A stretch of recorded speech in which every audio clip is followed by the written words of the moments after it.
Hi everyone, hope you're doing well today. I took a trip recently. It was actually a work trip for my job, and when I was out of town, I noticed one night there was a Kirkland's in the area. So I haven't been to Kirkland's in many decades. I just wanted to share a short video on what I found. It was super cute. Everything was so light and bright, and just, I don't know, it just made me feel very summery and like I could just sit down in the store. And anyway, so super cute stuff. Wanted to share the things I saw that I thought were a really good price. They had really good prices on some of their summer furniture.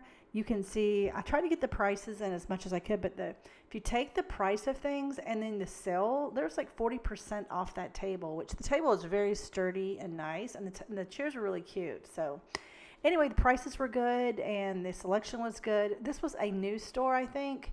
It had a now open, so I'm thinking it was a new store. So as you can see, pretty much everything in that store was 30% off, 40% off, 20% off, even the new stuff, the stuff for summer. So anyway, I hope you enjoy the video. I'll play a little bit of music as I always do, and I'll catch up with you again after a little bit.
Hi everyone, I'm back. I hope you enjoyed the video and that you're having a wonderful day, a wonderful week, a wonderful year. And take care of yourself. And remember, you don't have to buy anything you see. I didn't buy a single thing because I didn't need anything. But if you do need something, Kirkland's definitely have some really nice stuff. I look forward to seeing you in my next video, and take care.